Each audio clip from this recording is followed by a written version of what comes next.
Hello everyone, this is Natnarf signing back in and welcome back to True Remembrance. I'm not sure if this is going to be the last one because it's already in the epilogue. So, I'm still affected. Sorry. Last song was warm and sweet. I could feel it embracing me, sinking into my every pore, filling me up, just like it had the first time, in my apartment. I couldn't give into it, not just yet. I used my elbows to raise myself off the ground.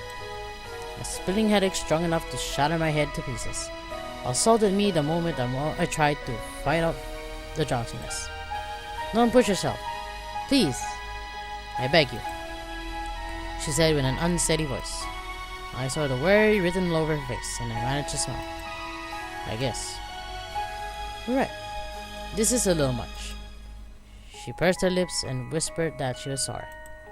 Maybe it was the haze, maybe it was the headache, but that moment it looked like she was even more pain than I was. You're resisting. No wonder it hurts. So please, sleep. Okay. Close your eyes, then I'll do as you say. Ooh, we're getting to that part. I answered with a smile. Dad looked at me for a second, then she nodded. Ah, we're getting there! We're getting there! There's something more than a little worried about that. She had the upper hand by the long shot here. So why was she obeying? Whee!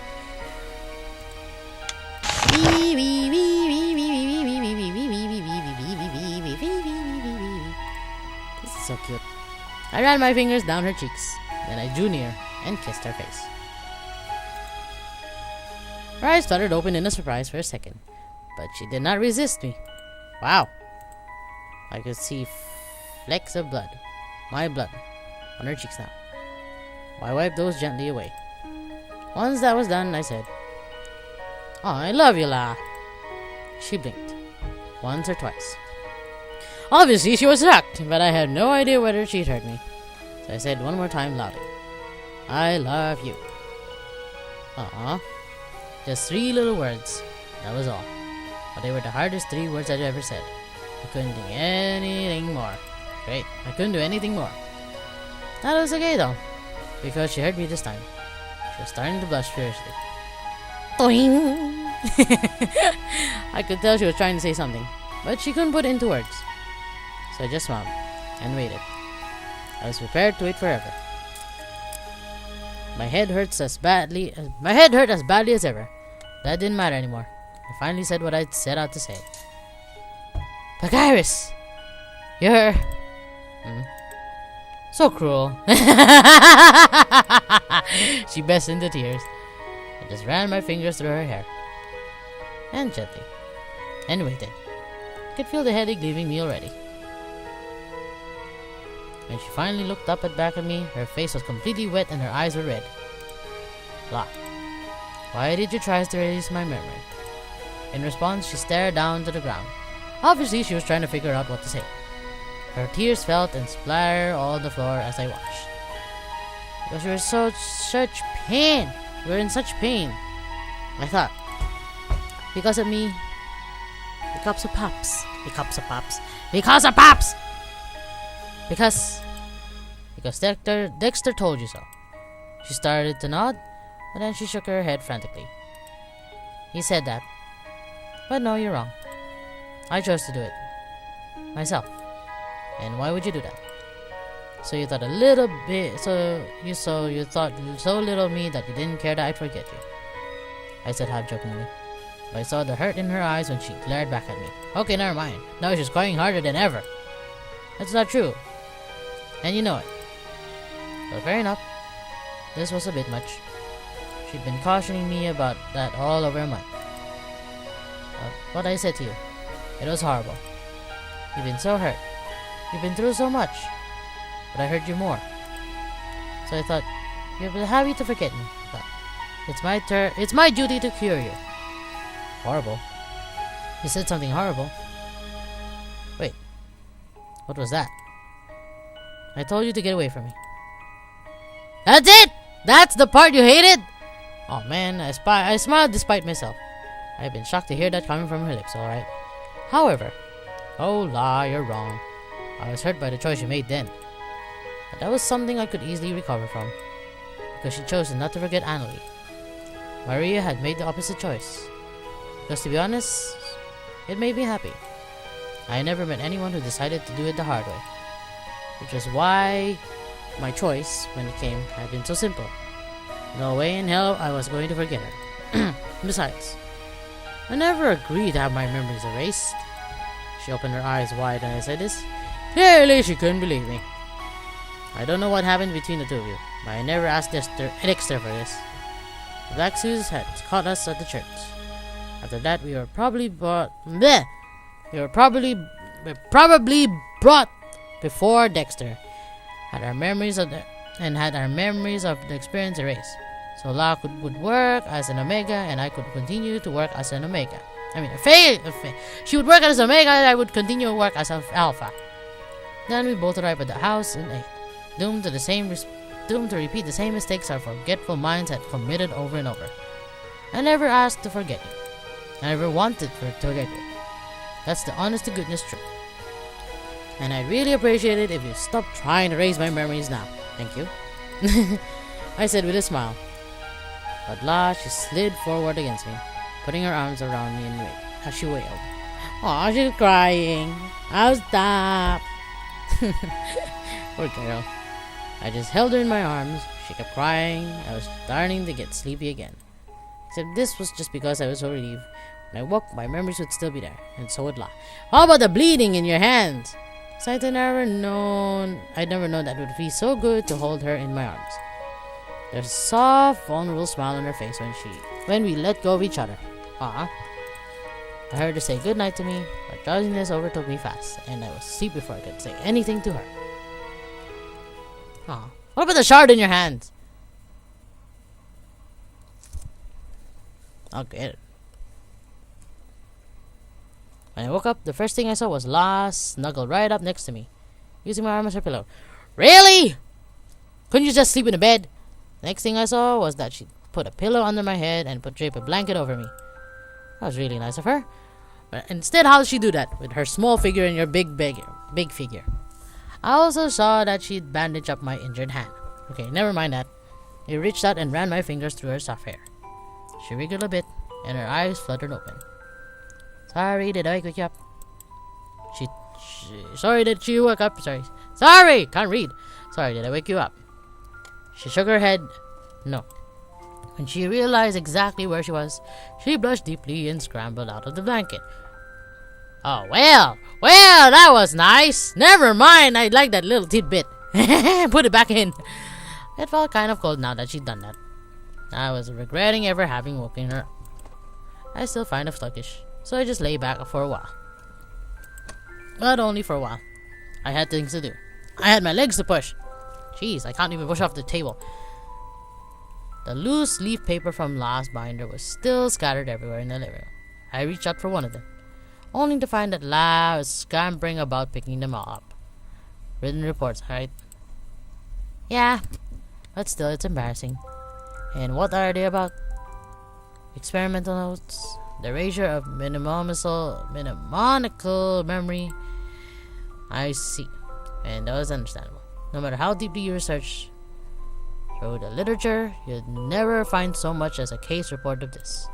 It's a highly theoretical matter, not even thought possible by most. It was a guinea pig. That didn't make me feel good. Dexter wouldn't allow me to erase your memory. But he did let me stay with you for a month. For this. She finished putting her papers back in the binder. When she turned back to me, there was an embarrassment and a little shame in her smile. Good morning?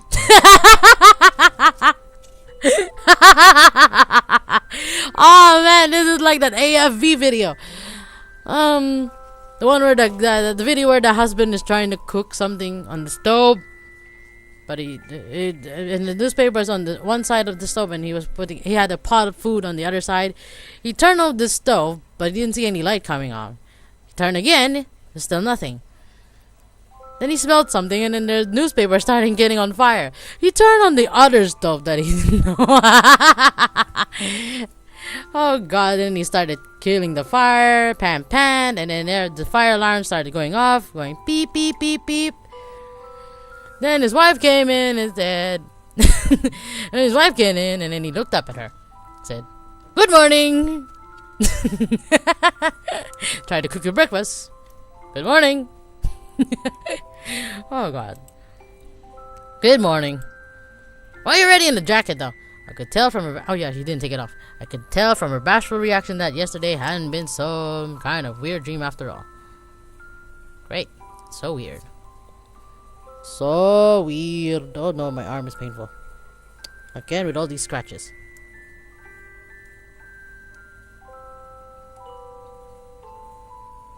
Ow, ow, ow. Ah, is that water in my arms? Yeesh. Sorry. And why, when I thought back on it,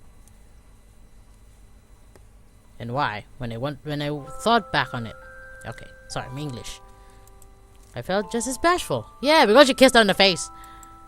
Except La probably had no idea that it felt just as embarrassed as she did. It happened when you had a poker face like mine, I guess. Well, let's have some breakfast and leave this place. Wouldn't want Dexter's goon to find us here. You still have time for breakfast? I was a little worried that someone might be waiting for us outside. But if that were the case, they could have dragged us off for yesterday night, and nothing had happened. We're leaving this town, La. La nodded firmly in response. We packed our bags and left the house. I looked back and so much had happened here. It felt more like home than my apartment on 5th, as a matter of fact. La kept looking back at the house, even when we got to the grove of trees, over and over again. She couldn't let go, and I completely understood. We're going to our friend! We walked down on 6th Street. It was still early, most of the shops were closed, but a few were open, like Aroma for instance. When we walked in, Rook looked up from the counter to see who it was, and stared. Luggage? Dude, you planning on going somewhere? Yep. I'm leaving this town. His mouth fell open so much I was worried that he'd dislocate his joints. Exactly. Now this was funny. Rook being rendered speechless. So instead, after giving Jackal a pat on the head, Lips asked, "With La?" She sounded just as astonished as Rook looked. That's right. To which Lips burst into peals of laughter. Yep, isn't that great? I'm eloping! This is what you really call eloping. Can't even click right.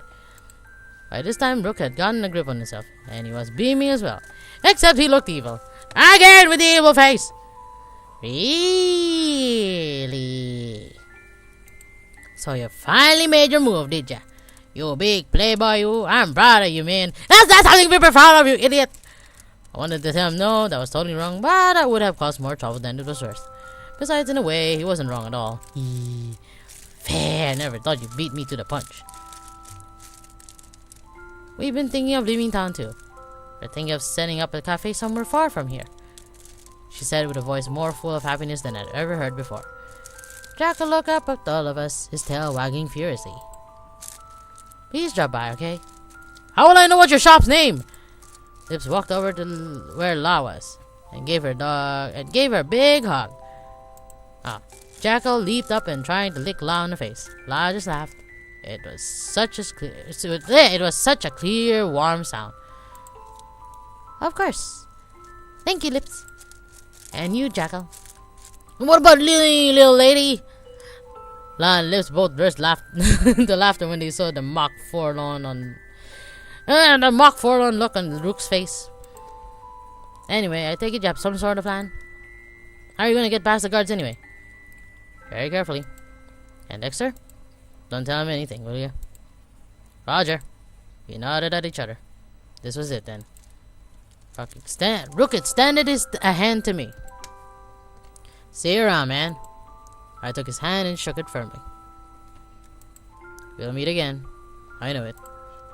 And then La and I left Aroma forever. From there we walked to 5th Street. I'd originally settled here On fifth because I like the dark, crisscrossing back alleys. And they're relative quiet. But the sun was shining so hard that there wasn't a single shadow to be found anywhere. Oh, we went to the church. Reached the church, the old church, and walked inside. Anli had taken his last breath here, surrounded by rust and decay and the ruin in the world where nothing, not even his church, was sacred anymore. Sacred anymore. But yet he had died in peace because La had been watching over him. This way. La led me down into the basement, and from there we'd take the tunnel out. Once we emerged, we'd be home free. But before we could go any further, we heard the door opening behind us. Oh, you idiot! We turned, and sure enough, it was Dexter. He had an empty smile on his face and a gun in his hand. Just as I expected. You know, you guys and Professor Annalie, you're all too easy to figure out. Boring, really. Whee! I need that picture. I love it. I made sure La was behind me, and then I took stock of the situation. Well, that's in front of you. That's not behind me. I needed to put some serious distance between us and that gun. I'd like you to hand over that little lady there, please. That's not a command I can obey. Sorry. La had been gripping my arm tightly, but just now, her grip loosened up. I could see her biting her lip. Clearly she wanted to say something, but not a word. I'll get mad if you say anything weird now, okay? I wasn't leaving without her, no matter what she tried to say. But La gulped and nodded. Dexter took one step, and then another towards us. And we matched his steps, except backwards. Soon enough, we were pressed against the podium. There's a gun under there! Dead end. What a shame. I'd hope I wouldn't have to kill you. To arbitrarily erase someone else's memory is the same thing as killing him. I glared at him furiously, but he just smiled and said, "That was for your sake, my man, my good man. Come on, are you that dense? The world is full of sad things. Can't possibly take them all in and expect to survive." His finger tightened on the trigger. I grabbed La and dove for the floor. Whoa, thank you! The gun went off. That was fast. I could hear. I grabbed La and dove for the floor. But here, the bullet hitting the wall right above me. I hit the ground. The cold stone scraped against my cheek. Then I thrust my hand in the crack between the podium and the floor. The gun! I felt something cold and metallic. I knew what this was. I grabbed it. And before he could do anything more, I pointed the gun at Dexter. But you know, there are some things you're better off remembering. Like this gun that Anli had given to me so long ago, for instance. Exactly.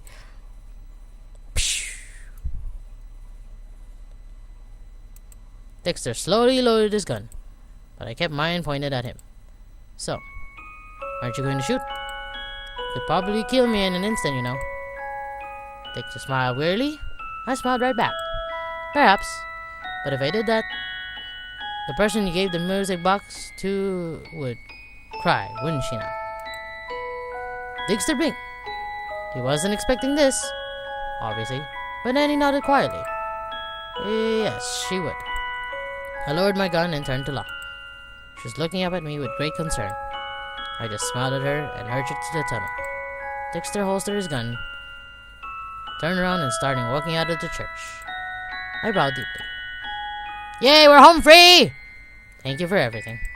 I didn't think he heard me at first, but then before he disappeared out of the door and into the light, he raised one hand in valediction. Sorry. He did not look back. Aww.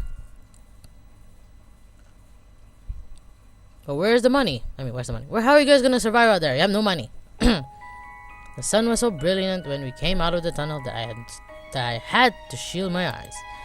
Locke took my arm and gently guided me into the new world. My back hurt from having to crawl through that small tunnel. Well, it is small. I sighed and took a deep breath of free air. It was fresh and clean. Alright, where should we go from here? I asked as I surveyed the rolling hills and forests all around us. La thought about this for a moment. She did not have to think for long. She did not have to think long.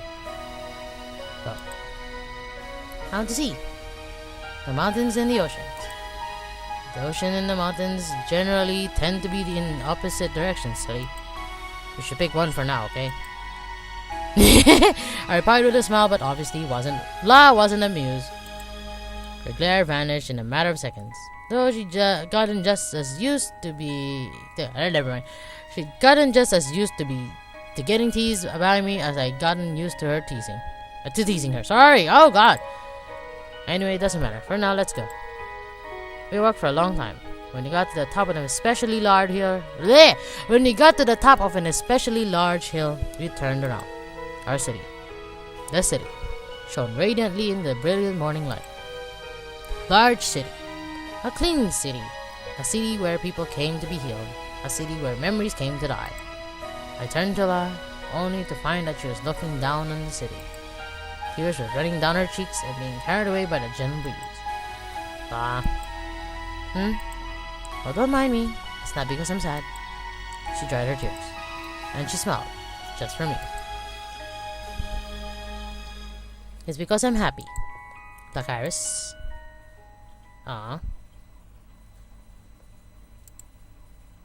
Let there be no more talk of fears or tears or the psychic corrosion of her daughter. For her.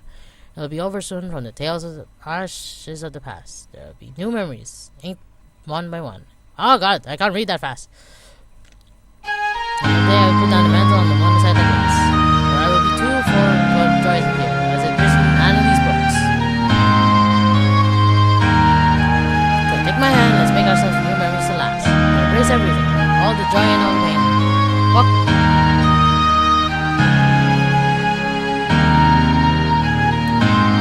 Our time is now, and this is our story.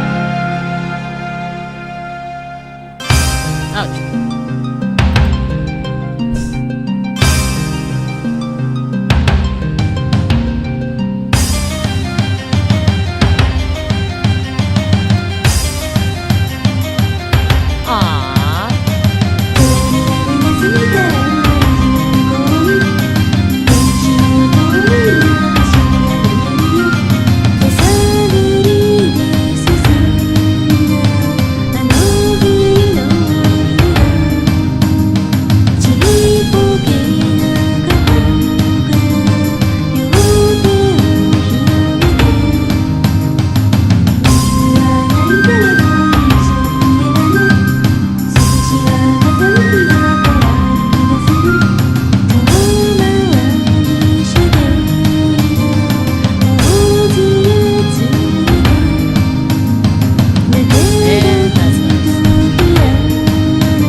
for playing. Ah, that's cute, isn't it?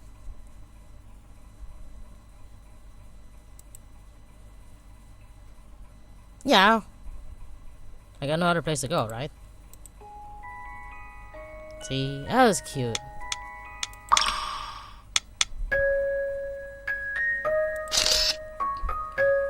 Referred to by many names among those who know its existence, the city is a large complex located in a remote part of the country, isolated in both spirit and truth.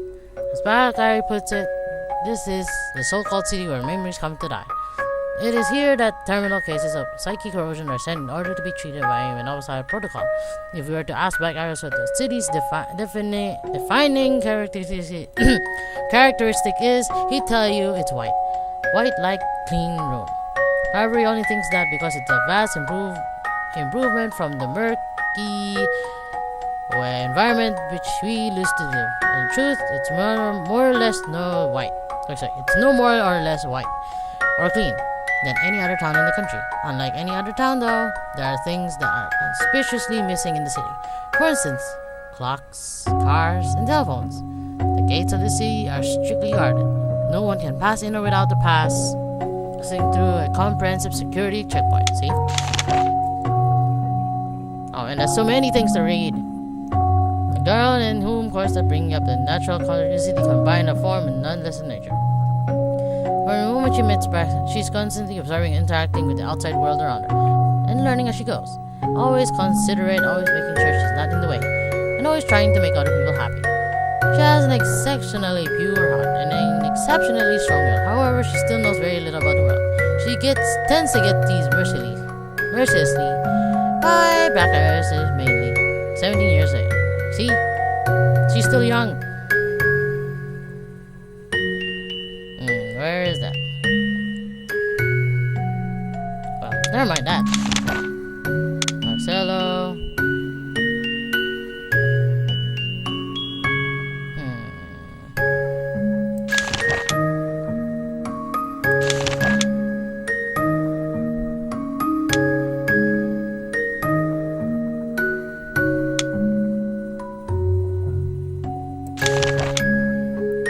See, here, 2004. It's so old ago. When True Remembrance first came out in 2004, the freeware soft visual novel scene was a somewhat different place than it is now. Most creators at this point still use scripting engines like Nscripter and Yuki Novel. Indeed, many do this to this day, using KRKR2, KAG3, I don't know what's that, but somewhat less widespread than it is today. Different creators were active. Tomo Kotaka, for instance, was still at the helm of a very commercial enterprise. Mercier was still over a year in the future. However, one thing was true then, it was true now, and has always been true of this scene, is that if there's any liturgy value found in visual novels, it will be forever found in here. That's true. Some of the most highly regarded freeware visual novels in this area include Spooky Multipack 1999 Christmas Eve by PIA, The Elegant Deads, and often overwhelming Hitokata by Oru. Okay, never mind, I can't read all that. However, none of these pieces had the impact True Remembrance did on me when I first read it. One quiet winter day in 2004, here was a piece that was strongly, most definitely cerebral, yet with characters so human in their moods and struggle that you couldn't help but pull for them. Here was a piece that you could read 2-3 times, 10 in a row, and still be gleaning meaning from the 10th reading. Here was a piece that in its unassuming way did not presume to be literature, and yet was. This place is delicately structured and intricately foreshadowed at the surface level.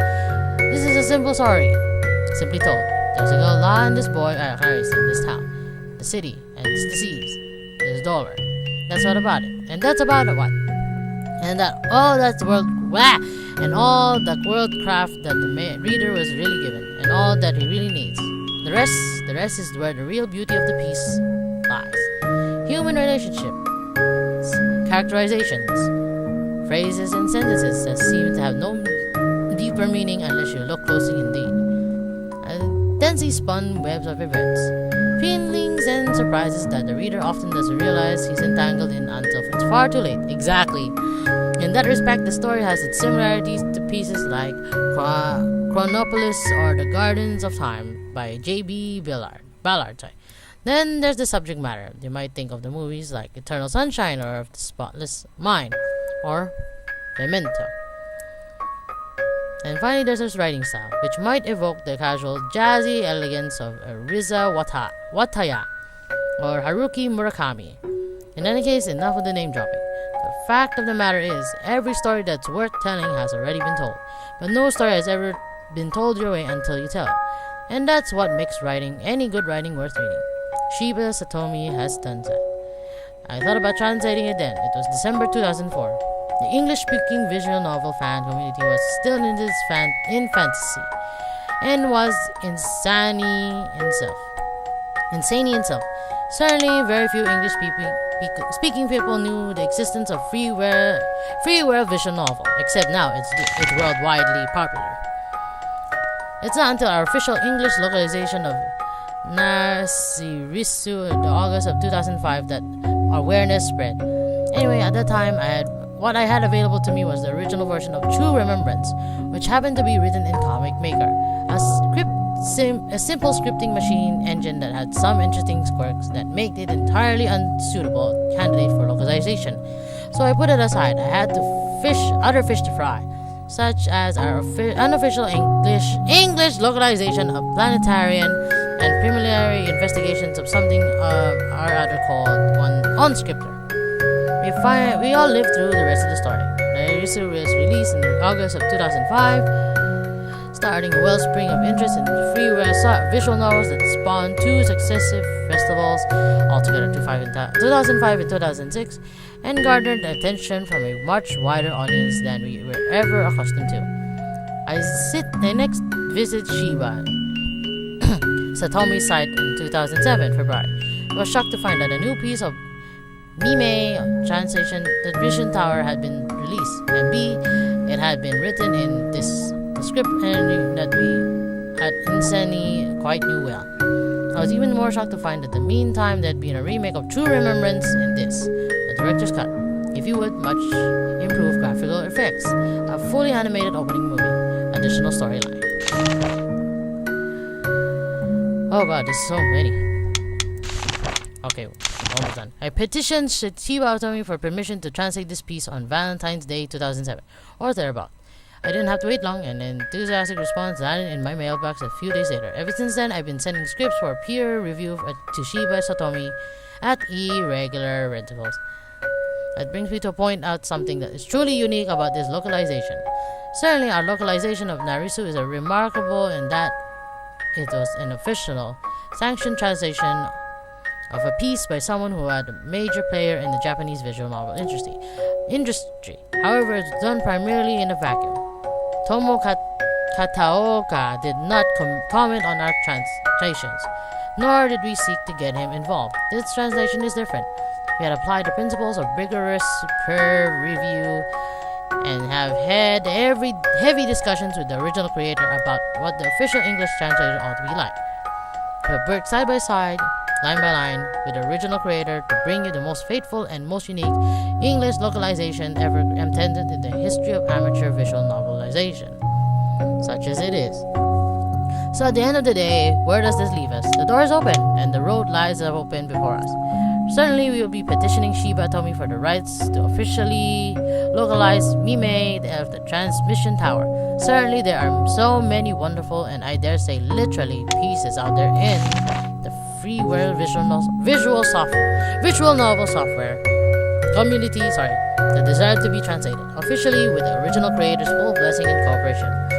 This is the only way I can see a bridge of goodwill being built between us, the English-speaking audience, and them, the Japanese-speaking creators of freeware visual novels. After that, who knows? Enjoy the piece. 2008. February 14. Seong Park. Lee translation. Trader. Inside. See, it's also cute. I should have just looked here in the first place.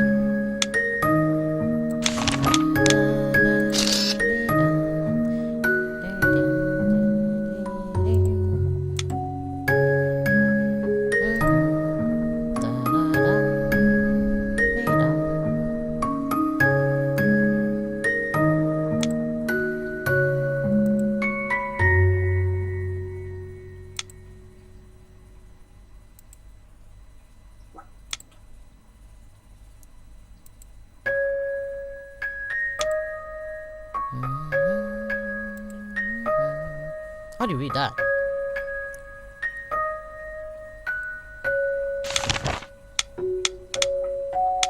So nice.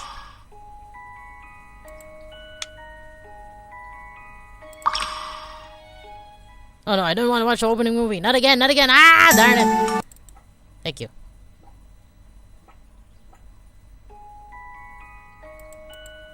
Oh boy. Yeah, I'm so tired. I really love that. It made me drown. Oh, maybe there's singing in the background. Maybe the singing is making me lose my memory now. Oh god. But still, before I lose all my memories, let me say what I want to say. As I read it out earlier, it was made since then, and it was finished late year 2000s. Before it reached 2010, obviously. And I remember this because I remember playing this in the Philippines, and I really loved it. I know the art style and the artwork is not as impressive, not as how do you call this? Not as professional looking as one might actually see it. But this was its best already at its own time. You can't expect it to be anything else. And sure enough, the translations were good. You could hardly tell that this was even a Japanese, original Japanese game to begin with. I never even heard of that Naris to begin with. I never heard of any visual novel games either. Not until I ran into this by accident on the internet while I was studying in the Philippines University. And that's basta. Lovely story, love the artwork. I love the way the writer set out all the emotions. It set out all the timelines. Even the words itself, it was so impacting. It's what stories nowadays and what movies nowadays really are lacking. It's more of the honesty in these stories. It's more of realization, seriousness, observation too. Like even the way, even that little detail of like how one admires a thing, admires a room, admires a house, admires a book, sitting down, just peacefully sleeping. The churches, the buildings, all the descriptions. It was well thought of. It was not just scribbling down writingly. Not like some writers want to be out there, just write whatever they want and don't reread them all to check again if any spelling is wrong, if the emotion was set in, if the atmosphere is correct. It's not like that. This is what it is. This is one of the cutest stories I've ever written. My ass. Read. Sorry. I ever read. If anything, really, this should have been given this should have been taken notice. This should have been taken an award. But nope, because it's a free game. Because it was for free and it was free for everyone to read. Everyone just took for granted. Yeah, and they assumed it's going to be some crappy game. Nope, no, it's not until you just actually played it. I don't judge any game or any book or anything that I've read or written. I don't just don't judge it on the spot. I usually really read them until I really got to the end. That's when I judge it. Because, as I said before, there's some games that's really worth playing, but because of the cover and the art style, people assume it to be really, really bad. I mean, even the simple snowflakes, you can feel as if there's as if it's winter. A gentle kind of winter. Not something bad, not something too bad, not something too happy, but just calm and soft and warm enough to be able to read it. I wish if only there was any more other stories like this. without any use of pornography or stuff like that, or stupid jokes or stupid unnecessary realities added to it. That would be really good. That would be really good library to fill up in. But still, I've done the part. I've done the game. I've done my part in playing the game. I finished the whole story, and now I'm kind of sad I actually did. So yeah, thank you so much for watching. If you love this and you want to see all the other if you love this and you want to check out the other games that I have played, or you have any visual novels to recommend me to read out and let's say record it some more, just simply wave if you want like a sorcerer. I'm tearing up, sorry. Simply wave if you want like a sorcerer and hit the like button and the subscribe button to check out my videos. I'm telling you, these stories are really brilliant. Until then, this is Natnarf signing off.